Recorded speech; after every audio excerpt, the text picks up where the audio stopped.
Evangelho de João, capítulo número 5. Nós vamos ler do verso 1 até o verso 9. Vamos compartilhar com você nessa noite a restauração da dignidade. O milagre da restauração da dignidade. A palavra de Deus diz no Evangelho de João, lá no capítulo 5, a partir do verso 1, eu vou ler a Bíblia na linguagem de hoje. Depois disso, houve uma festa dos judeus e Jesus foi até Jerusalém. Ali existe um tanque que tem 5 entradas e fica perto do portão das ovelhas. Em hebraico, esse tanque se chama Betesda. Perto das entradas estavam deitados muitos doentes, cegos, aleijados e paralíticos. Esperavam o movimento das águas, porque de vez em quando um anjo do Senhor descia e agitava a água. O primeiro que entrasse no tanque, depois disso, sarava de qualquer doença. Entre eles havia um homem que era doente, fazia 38 anos. Jesus viu o homem deitado e, sabendo que fazia esse tempo que ele era doente, perguntou: "Você quer ficar curado?" Ele respondeu: "Senhor, eu não tenho ninguém para me pôr no tanque quando a água se mexe. Cada vez que eu tento entrar, outro doente entra antes de mim." Então Jesus disse: "Levante-se, pegue a sua cama e ande." No mesmo instante, o homem ficou curado, pegou a sua cama e começou a andar. E isso aconteceu no sábado.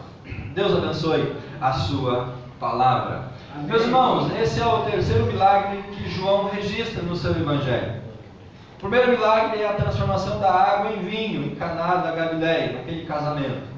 Falamos naquela oportunidade sobre o milagre da transformação.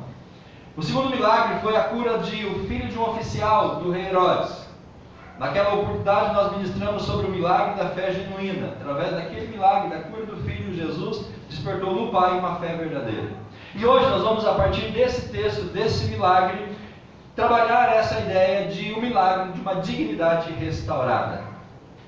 O milagre de nós termos uma vida restaurada, uma vida transformada para vivermos na presença do Senhor Jesus Cristo. E esse terceiro milagre é o único milagre onde Jesus toma a iniciativa. O texto fala que o homem estava lá à beira do poço, esperando as águas se moverem, já enfermo há 38 anos. Jesus chega em Jerusalém para a festa, Jesus entra pelo portão das ovelhas, Jesus vê aquele homem lá, conhecia a vida dele, e Jesus chega para ele e fala: "Você quer ficar curado?" Jesus não questionou se ele era judeu, se ele tinha fé, se ele acreditava em Deus, nada. Jesus foi direto, Jesus foi ao encontro dele. Então esse é um milagre que Jesus toma a iniciativa. Não exige fé do homem, não existe nenhuma contrapartida. Em todos os outros milagres, Jesus sempre exigia fé, a dependência, a confiança, algo nesse sentido. Então, esse milagre, Jesus toma a iniciativa e não pede nada em troca em relação àquele homem que estava ali há 38 anos, ou ele era doente, enfermo há 38 anos. O texto ele é muito sucinto, irmãos. Nós não podemos entender que ele estava na beira do poço esse tempo todo. O texto não fala isso. O texto diz que ele estava doente há 38 anos. Não diz que ele tinha 38 anos de idade. Os estudiosos dizem que esse homem ficou doente lá na juventude, na sua adolescência. Porque Jesus, lá no verso número 14, diz para ele assim: "Você está curado, vai e não peques mais." É uma referência então que é muito provável que a doença desse homem seja um pecado que ele cometeu na sua vida anterior. E já fazia 38 anos que ele estava doente. Devia ter os seus 50 anos de idade. O texto também não diz que ele ficou lá na beira do poço esse tempo todo. É inconcebível alguém ficar 38 anos na beira daquele poço. Ele talvez ia lá frequentemente, esporadicamente. Mas o fato é que ele estava nessa condição de doença por 38 anos.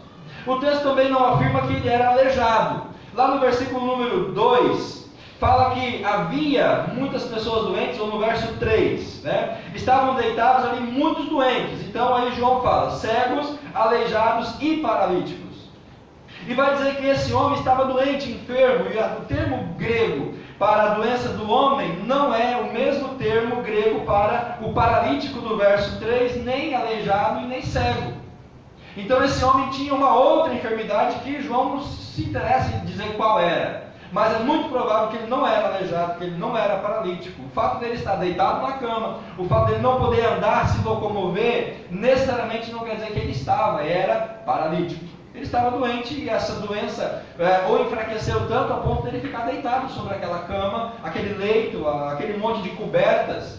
E ele então não podia se levantar. E ele fala que ninguém podia colocar ele dentro do poço quando a água se movia. Então esse homem, há 38 anos doente, naquele momento ali, na beira daquele poço, com tanta gente doente, e eu fico imaginando, irmãos, haviam cegos, aleijados e paralíticos. Aí você pensa o seguinte, a água se movia, o cego não via, mas o aleijado que via não podia andar. E se o aleijado que via não podia andar, ele não ia falar para o cego, ó ceguinho, corre porque a água se moveu. Você consegue ver essa situação? Talvez todo mundo ficava esperando um pelo outro. O cego não via que a água tinha se movido, o paralítico vendo não podia andar para se jogar dentro da água, ficava aquela situação. E na minha vã filosofia, talvez algumas pessoas espertinhas ficavam lá, cobrando dos aleijados, ó, a água se moveu, eu te jogo dentro, você me dá algo em troca. Esse é um delírio meu, tá, irmãos? Não registrem isso. Mas o fato é que aquele poço revela ali uma situação dramática, irmãos. Muitas pessoas doentes, cegos, aleijados, paralíticos, esperando, né? Porque segundo a cultura popular daquela época, era um anjo que vinha e movia as águas. Os teólogos estudiosos dizem que o verso 4 não está nos melhores textos, ele não faz parte da narrativa, ele foi agregado depois para justificar o verso número 7, quando o homem fala, não tem ninguém que me coloque no tanque quando a água se mexe. O que mexia a água? Então, segundo a cultura, a tradição, talvez a crendice daquelas pessoas, eles denotavam esse mexer das águas a um anjo do Senhor. Mas a Bíblia não revela, e João não se preocupa com isso, meus irmãos, porque para João não importa se o anjo vinha e mexia a água, não importa se era um movimento natural, porque o que importa para João é dizer para aqueles homens que estavam lá e para nós hoje que Jesus é maior do que o poço, Jesus é maior que o anjo, Jesus tem poder e autoridade sobre todas as coisas. E aquele homem precisava entender que Jesus iria curá-lo, independente de qualquer outra situação, porque ele já estava ali esperando a cura e ele não conseguiu a cura, nem pelos meios naturais, nem pela medicina. 38 anos doente, esse homem deve ter gastado muito dinheiro com médico, com tratamento, e nada mudou a sua história. Não ia ser aquele tanque de crendice popular que ia mudar a história do homem, mas Jesus poderia fazer isso sobre a vida dele. Ele então gasta tudo que tem, os recursos humanos, a medicina, e nada pode curá-lo. Ele vem representar então para nós, meus irmãos, uma humanidade. Na figura desse homem está a humanidade toda descrita. Uma humanidade que está cega, aleijada, coxa pelos seus pecados. Uma humanidade que está apegada a crendices, uma humanidade que está apegada a filosofias, para buscar nisso então a sua cura e a sua transformação. Essa humanidade, ela está presa pelos seus próprios pecados e ela busca de alguma forma algo para aliviar as suas dores. E quando alguém diz, olha, vai lá, que lá você vai receber a bênção, a pessoa corre e vai, porque ela quer aliviar as suas dores. Esse nome, ele vem tipificar todos nós, todos os seres humanos, que por conta do pecado estão cegos, estão aleijados, espiritualmente doentes, mas se apegam a coisas humanas, materiais, filosofias, para receber então a cura e a transformação das suas vidas. Esse homem também ilustra a ingratidão e a traição. Quando ele é curado, ele não se preocupa em saber quem é Jesus, ele não pergunta quem o curou. Jesus manda, levanta, toma sua cama e anda, levantou e foi. Depois, na sequência do texto, quando ele aparece no templo, as pessoas reconhecem ele e perguntam, quem foi que te curou? Não sei. E depois ele encontra Jesus e fala, Jesus então se apresenta e fala, eu sou Jesus, prazer, eu te curei você, eu sou o Messias, eu sou o Filho de Deus. O que esse homem faz, meus irmãos? Ele vai falar para os judeus. Ele vai caguetar Jesus para os judeus, porque ele foi acusado de trabalhar no sábado, carregar a cama. Então ele fala assim, não tenho culpa de nada, foi Jesus que me mandou eu carregar a cama, então vocês vão lá e peguem ele, castiguem ele. Então, de uma certa forma, esse homem traz Jesus, porque ele vai entregar Jesus justamente para quem? Para os inimigos de Jesus, que são os judeus. E a partir dessa controvérsia, Jesus então, ele vai se apresentar como a autoridade espiritual que está acima de dias, acima da lei, acima do sábado, de qualquer outra circunstância. Esse homem, ele de maneira nenhuma se torna grato para com Jesus Cristo. E quantos de nós somos curados, somos abençoados, somos alcançados, mas não retribuímos a gratidão ao Senhor Jesus? Quantos de nós recebemos a bênção, mas não damos o testemunho? Quantos de nós recebemos uma graça do Senhor, mas simplesmente a gente guarda isso no nosso coração e deixa as coisas acontecerem? Amados, a dignidade humana precisa ser restaurada. Esse homem, ele precisa de uma cura, mas não apenas uma cura física, ele precisa de restaurar a sua dignidade, restaurar a sua vida, a sua existência. Ele precisa de uma transformação plena, uma transformação completa. E é nesse mesmo ponto que nós nos assemelhamos com esse homem. Nós também precisamos ser restaurados. A nossa dignidade precisa ser restaurada. A nossa vida precisa ser restaurada. Talvez nós sejamos esse homem doente, largado, abandonado, sem ninguém por ele. Esse homem que está em busca desesperadamente de algo para a sua vida, que lhe dê motivação, algo que lhe dê esperança, algo que possa para ele valer a pena continuar vivendo.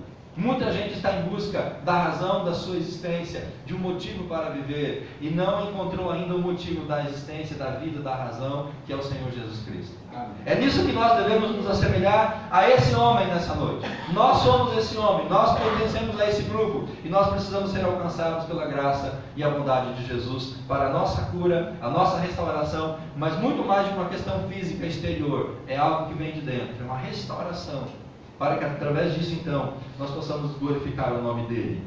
Primeira questão que o texto nos ensina, a primeira verdade, é a iniciativa de Jesus em relação à cura daquele homem. Irmãos, muitas vezes Jesus não cura a pessoa só porque a pessoa vai em busca dele. Isso pode acontecer, isso acontece.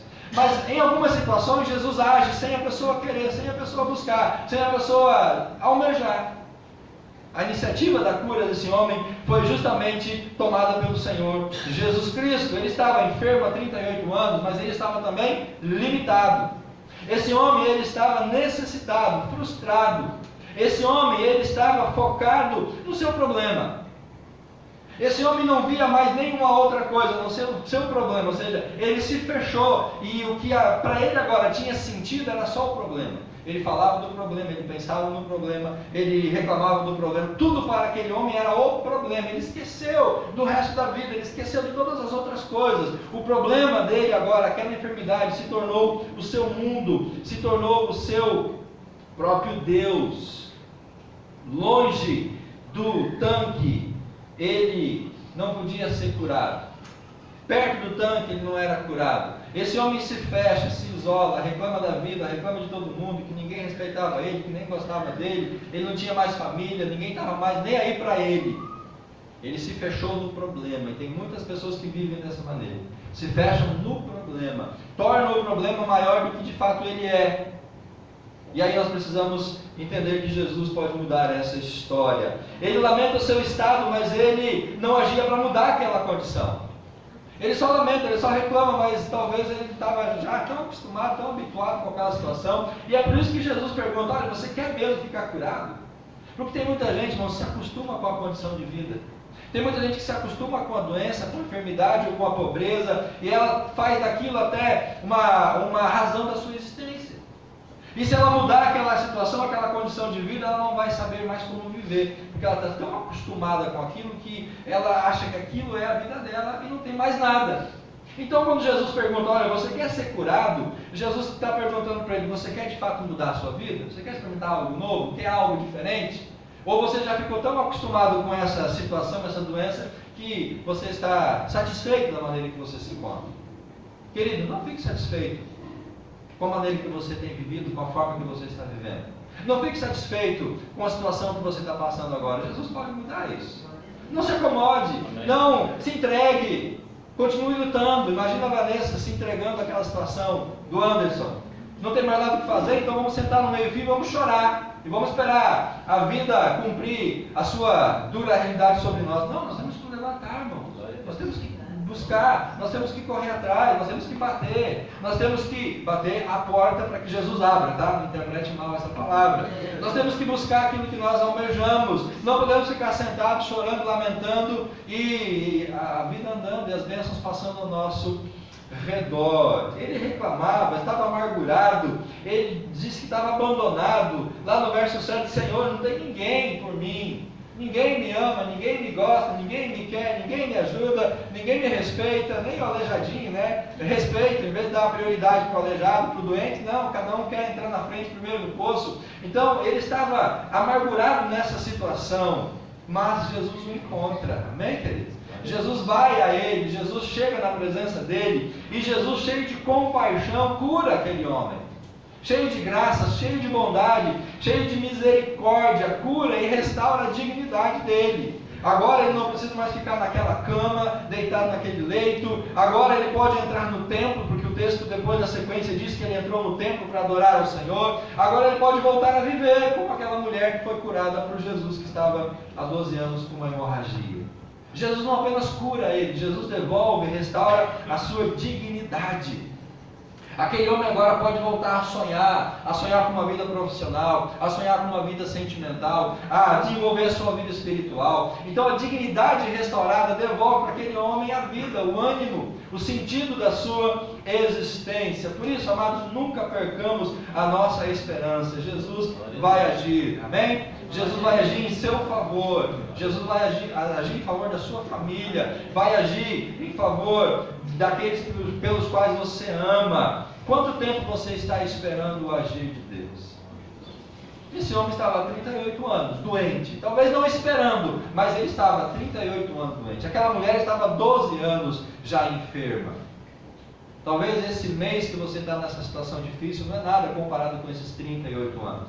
Talvez esses 45 dias, 60 dias, meio ano, um ano, 2 anos que você está passando por algo difícil na sua vida, não se comparam a esses 38 anos. Por isso, não perca a fé, não se entregue, siga em frente, busque a Jesus. Ele vai mudar essa sua história e essa realidade. Ele vai devolver a sua dignidade, Ele vai restaurar a sua vida, e você vai poder então voltar a viver. Segunda verdade que o texto me ensina, está no verso 6 até o verso 8, que o milagre, meus irmãos, é ato misericordioso e gracioso de Jesus. Quando você pensa em milagre, quando você espera milagre, eu e você precisamos entender que milagre é manifestação da graça e da misericórdia de Jesus. Milagre não é merecimento. Ninguém é curado por merecimento. Ninguém é abençoado por auto-merecimento. Nós somos abençoados, somos alcançados por Deus pela graça e pela misericórdia dele. O que estava reservado para nós, que era nosso direito, era a condenação e castigo pelos nossos pecados. Mas pela graça e misericórdia, Jesus então não age dessa maneira e resolve nos amar e nos perdoar e nos restaurar. A pergunta do verso 6 é para aquele homem ter despertado nele então uma perspectiva de vida. Como eu já disse anteriormente, você quer ser curado? Você quer de fato mudar a sua história? Você quer sair dessa condição? Você quer arrumar mesmo emprego? Está disposto a acordar às 6 horas da manhã, trabalhar o dia inteiro e chegar em casa cansado? Você quer de fato algo diferente? Às vezes a pessoa está tão habituada, acostumada com a sua vida que ela não quer mudança. Ela não quer mudança, porque a mudança gera desconforto e muitas vezes a pessoa não quer passar por esse desconforto, ela quer continuar daquele mesmo jeito. Ele queria mesmo mudar a sua condição. Quando Jesus pergunta, você quer ser curado? Jesus está dizendo para ele, meu amigo, você quer mesmo mudar a sua condição? Você quer deixar essa cama? Quer abandonar esse leito? Você quer voltar a ser uma pessoa? Quer retornar à sociedade? Você quer voltar a correr atrás dos seus sonhos, dos seus projetos, dos seus planos? Ele já devia ter por volta de uns 50 anos de idade. 38 anos doente, se ele recebeu essa enfermidade por desobediência na sua adolescência ou juventude, ele já era uma pessoa de meia idade para mais. E tem muita gente que chega nessa fase da vida e não quer mais nada, só quer aguardar a morte chegar. Mas, meus irmãos, enquanto você tem vida, enquanto você tem fôlego de vida, lute, continue, sonhe, planeje, queira mais, não se entregue, não ache que a sua vida já acabou agora. Ele queria a sua condição mudada. Na sua miséria, ele é chamado a confiar em Deus. Você quer ser curado? Então Jesus está perguntando, olha, você precisa confiar em Deus, não no tanque. Não em alguém que te jogue lá dentro. Mas é uma confiança em mim, é uma confiança no Senhor, que é o Deus soberano. Ele estava num tanque que ficava, ou tinha o nome de Betesda. Betesda significa casa de misericórdia. E esse homem estava justamente deitado na beira da casa de misericórdia, e lá era o lugar onde menos tinha misericórdia. Era um lugar onde menos tinha amor, menos tinha graça, menos tinha bondade. Ele mesmo reclama no verso número 7, não tem ninguém que me coloca no tanque. Cada vez que eu tento entrar, alguém pula antes de mim. Então, naquele lugar que era a casa de misericórdia, irmãos, o que mais faltava lá era misericórdia. O que mais faltava lá era graça, era amor. E aí Jesus age para a vida daquele homem justamente com o que ele não estava encontrando naquele lugar, misericórdia e graça. Jesus o restaura justamente por causa da sua misericórdia. Jesus não exigiu fé dele, ele foi curado apenas por amor, pela graça e pela bondade de Jesus. E esse homem não é o único. Jesus tem uma característica no seu ministério, parece que a miséria das pessoas atraía Jesus. A miséria das pessoas impactava Jesus. A miséria das pessoas sensibilizava Jesus. E Jesus tinha também essa capacidade de atrair essas pessoas miseráveis para si. E podemos até dizer, irmãos, ele tinha a capacidade de trazer sobre ele mesmo a miséria das pessoas. Porque quando ele morre na cruz, ele leva sobre si o quê? Todos os nossos pecados, as nossas dores, as nossas enfermidades e as nossas misérias. Então Jesus ele tem uma característica importante na sua vida e no seu ministério, que não é somente ir aos miseráveis, mas trazer sobre ele a miséria de todo ser humano. A minha e a sua miséria nós devemos deixar sobre Jesus. Nós devemos entregar a Jesus na cruz e deixar lá então as nossas misérias, as nossas mazelas, as nossas frustrações, as nossas reclamações. Devemos entregar tudo a Jesus para que nós possamos então seguir a nossa vida. Jesus não busca os justos, os bons, os corretos. Ele mesmo disse: eu não vim para os sãos, eu vim para aqueles que estão doentes. Amados irmãos, queridos amigos, Jesus ele veio para os doentes, para os cativos, para os pecadores, para os miseráveis, para mim e para você, porque nós somos essa qualidade de pessoa. Nós somos miseráveis, sim. Nós somos pecadores, sim. Nós somos pessoas que carecem da graça e da misericórdia de Deus. E não é uma ofensa falar isso a você, que eu e você somos miseráveis. É o que a Bíblia nos diz. A palavra de Deus nos torna ou nos apresenta essa nossa condição. A palavra de Deus diz que nós somos exatamente isso, pessoas miseráveis que precisam da graça e do amor de Jesus sobre as nossas vidas. E é justamente isso que Jesus vem fazer. Ele vem dispensar sobre nós a sua graça e a sua misericórdia. Ele vê, além daquele homem doente, ele vê o ser humano que estava dentro e por trás na vida daquele homem doente. Jesus não vê apenas ali uma pessoa que precisava de uma cura, ele vê ali um ser humano criado à imagem e à semelhança de Deus, um filho de Deus, uma pessoa que precisava de restauração. E Jesus tem esse aspecto misericordioso, meus amados.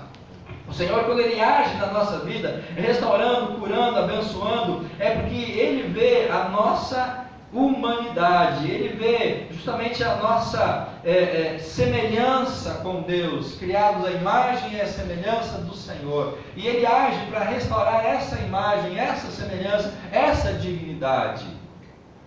O milagre de Jesus não é apenas tirar aquele homem do leito, mas é devolver para ele toda a humanidade que ele havia perdido por conta do pecado e do seu afastamento de Jesus. A dignidade da alma. Jesus devolve a dignidade do corpo. Jesus devolve a dignidade do espírito. Jesus, ele restaura completamente. Ele cura o corpo doente, mas ele cura também a alma doente. E ele dá a vida espiritual para um espírito que estava doente. Jesus restaura plenamente, por graça, por bondade e por misericórdia, não pelo nosso merecimento. A última verdade que o texto me ensina e que eu quero dividir com você está no versículo número 9. É justamente a essência da nossa mensagem dessa noite. O milagre restaura a dignidade. O milagre de Jesus veio para restaurar o corpo, mas veio justamente para devolver a nossa dignidade. Esse homem enfermo, desde a sua juventude, há 38 anos preso naquele leito, agora ele se junta na beira daquele tanque a todos aqueles outros enfermos, segundo o verso número 3. Havia muitos doentes, cegos, aleijados, paralíticos. Agora aquele homem vai se juntar àquele grupo, ele vai ser mais um no meio daquela multidão carente, aquela multidão miserável. Ele vai ser mais um no meio daquela multidão de pessoas que estavam à espera do seu milagre. Ele vai lá, para tentar se arrastar. Presta atenção, amados, que coisa triste. Ele vai lá tentando se arrastar para a sua cura. Mas a cura chega para ele andando. Jesus vem andando, caminhando, diz: levanta, você não precisa se arrastar mais. Amados, quando você e eu nos arrastamos por conta do pecado, Jesus ele vem e nos cura e nos levanta, diz: agora anda, livre do pecado. O pecado nos arrasta, o pecado tira a nossa dignidade, o pecado nos joga no chão, o pecado nos leva para o fundo do poço. Mas Jesus vem e nos levanta, Ele manda nós ficarmos em pé e podermos caminhar. Muita gente está se arrastando em busca da cura, e Jesus está em pé ao seu lado, oferecendo essa transformação. Essa cena então retrata, meus irmãos, a humanidade cega, doente, ao redor de um poço de falsas esperanças, crendo em superstições. Essa cena lastimável aqui de cegos, paralíticos, aleijados, pessoas doentes, e irmãos, o texto nos dá a entender que era muita gente que estava ali. Eram 5 entradas que davam no centro para um poço, então era muita gente que estava ali, esperando a cura. Muita gente nessa condição. E essa cena é a cena da humanidade, que está desesperada, se arrastando em busca da sua cura, do seu milagre, mas sem alcançá-la e sem recebê-la, porque está indo no lugar errado para receber aquilo que só Jesus pode dar. Enquanto essas pessoas estão ali aguardando algo místico, algo sobrenatural, algo acontecer, Jesus se apresenta, Deus vai ao encontro delas. E normalmente é isso que acontece, irmãos, quando você fica se arrastando por algo na sua vida, Jesus ele vem ao seu encontro e oferece exatamente aquilo que você não encontrou em lugar nenhum. Quando nós nos arrastamos para aquilo que nós queremos, o Senhor vem e Ele nos presenteia com isso que nós buscamos. Ele devolve a dignidade, Ele ordena que aquele homem possa seguir os seus caminhos. Jesus devolve para aquele homem tudo aquilo que ele havia perdido. Diante das expectativas humanas, Deus age e mostra a sua autoridade. Imagina aquele poço, imagina aquela situação, aquelas pessoas ali. E o texto não fala que hora do dia que as águas se movimentavam. As pessoas talvez ficavam ali o dia inteiro, 24 horas, numa constante vigília, esperando um momento onde a água pudesse se movimentar. Alguns comentaristas dizem que a água se movimentava uma vez por ano. As pessoas estavam ali ansiosas, aguardando, e nessa expectativa de receber algo, Jesus vem e entrega para aquele homem, só para aquele, irmãos. Jesus não curou mais ninguém naquele momento, naquele contexto. Jesus vai ao encontro daquele homem, porque esse homem ele é simbólico, ele é representativo para nós, ele representa ali a humanidade, a minha vida e a sua vida. Jesus, através dessa cura, lá na beira do tanque da misericórdia, vai nos ensinar que ele é maior, ele tem mais poder, ele tem mais autoridade, ele tem mais capacidade do que aquele tanque, do que o anjo ou de qualquer outra força que possa curar. O poder de Jesus é infinitamente maior, porque o tanque curava apenas uma pessoa por vez, Jesus pode curar multidões numa única vez.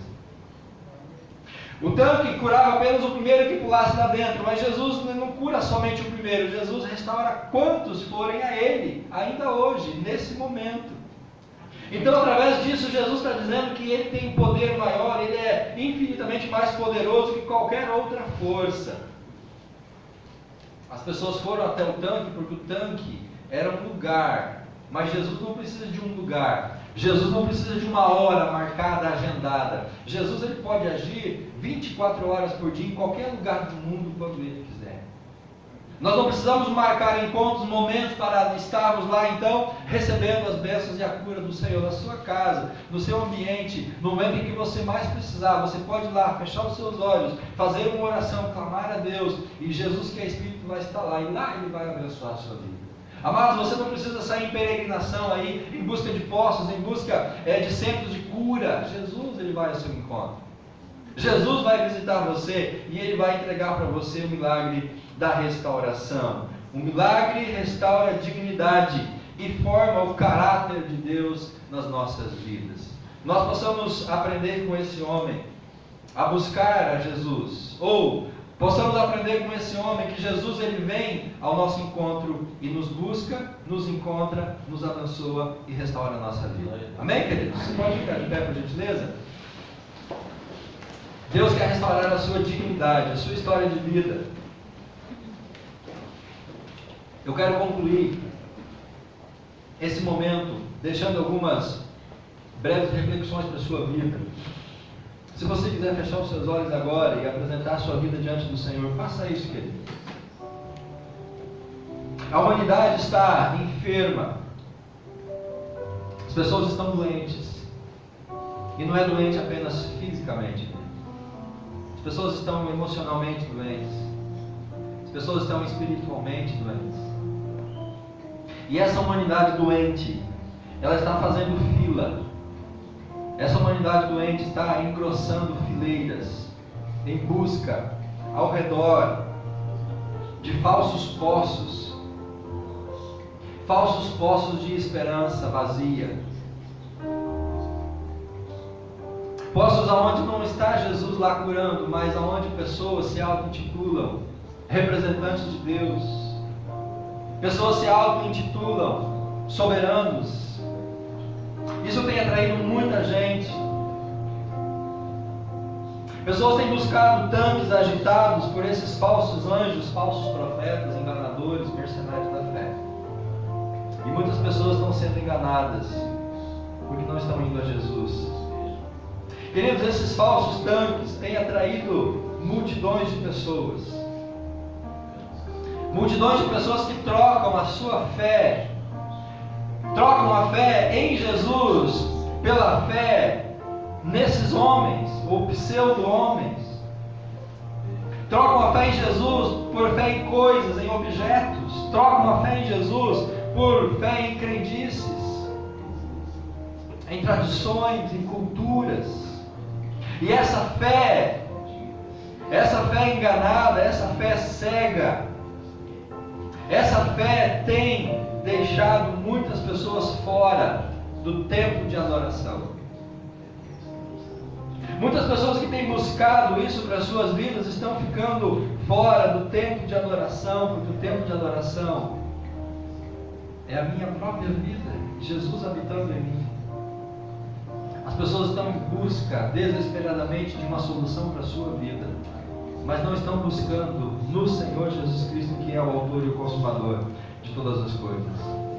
E é por isso, meus irmãos, por causa dessa humanidade que está enferma, doente, que está em busca desesperadamente da sua cura, muitos sendo enganados, muitos sendo trapaceados. Essa humanidade precisa ser restaurada, ter a sua dignidade restaurada como esse homem teve. Mesmo que muitos não vão reconhecer Jesus Cristo, mesmo que muitos não vão adorá-lo, mesmo que muitos não vão segui-lo, mas a graça e a misericórdia de Deus faz com que Jesus haja em nosso favor, não pelo nosso merecimento, mas pela sua bondade e a sua misericórdia. Nessa noite, nessa semana, você pode ser o alvo da misericórdia e da graça de Deus. Assim como eu fui alvo da misericórdia e graça de Jesus, assim como aqueles que já foram alcançados por Jesus já experimentaram essa graça e essa misericórdia. Querido, pare de se arrastar em busca de falsas esperanças ou falsas promessas. Clame a Jesus. Permita que Jesus se aproxime a você. Ele vai te dar a ordem. Levante-se. Tenha a sua dignidade restaurada. Tenha a sua vida restaurada. Siga o seu caminho para a honra e glória do Senhor Jesus. Que Deus possa abençoar a sua vida grandiosamente, poderosamente, no nome do teu Filho Jesus. Vamos orar. Senhor Deus e Pai, nós abençoamos a tua igreja nesta noite. Ó Deus, o Senhor conhece cada coração que está aqui. O Senhor sabe das lágrimas de cada um, do desespero de cada um. Ó Deus, da falta de esperança de cada um, da tristeza, da frustração, da decepção, da mágoa, da entrega, da revolta. Mas nessa noite, Deus, o Senhor vem ao nosso encontro. Nessa noite o Senhor nos procura, o Senhor nos busca, o Senhor nos encontra, o Senhor nos restaura. Restaura a nossa dignidade, restaura o nosso ser, restaura a nossa vida, a nossa fé, a nossa confiança, a nossa esperança. Pai, nessa noite que o Espírito Santo de Deus possa estar visitando cada coração e restaurando, Deus. para que nós possamos ser restaurados, então, e podemos glorificar o Teu santo nome, Pai. Restaura, Pai, as nossas vidas. Restaura os nossos lares. Restaura a nossa igreja. Restaura a nossa comunidade. Restaura a nossa cidade, a nossa nação. Deus, derrama da Tua misericórdia e graça sobre nós.